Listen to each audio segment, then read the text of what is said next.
It's a rabbit hole. After only 4 moves, there's more than 300 billion options to consider. And action. I'm interested in people who are challenging for our society. Bobby Fischer is generally considered the greatest chess player in the world. And yet he had many mental difficulties. It's about this inevitable confrontation between genius and madness.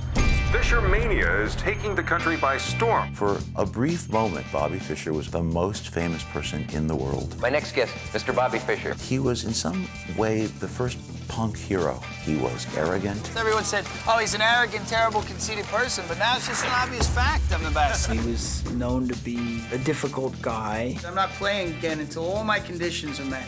I want to arrive in a big black car. He didn't really give a damn what other people thought. All I want is some quiet!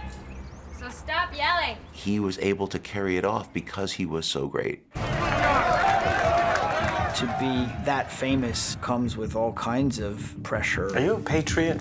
There are people in high places who take an interest in any confrontation with the Russians. It was somehow really significant that an American beat a Russian. I don't really care about politics. You're the one man in this country who could put up a fight. The Soviet chess team arrived today in LA. With them is the current world champion, Boris Spassky.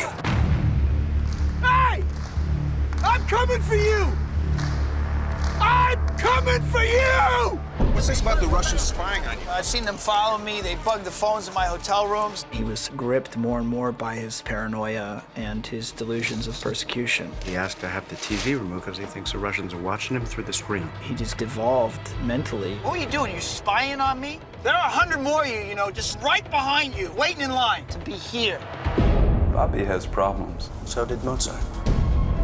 The final match in Reykjavik captured the imagination of the entire world. The Russians felt that Boris represented them. The Americans hoped that Bobby would win it for them. The poor kid from Brooklyn against the whole Soviet Empire. It's the 15-round heavyweight prize fight. You have Henry Kissinger and Richard Nixon calling Bobby Fischer. You have Brezhnev and the KGB agents following Boris Spassky. Both of these men were pawns of their nations. You don't look well, Robert James. This is like deep kung fu movie.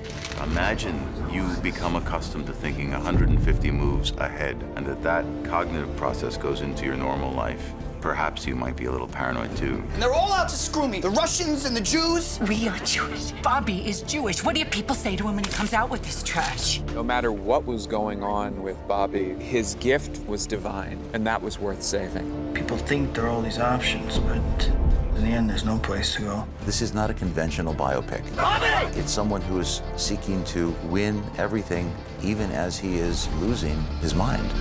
He might crack. Bobby won't crack. He will explode.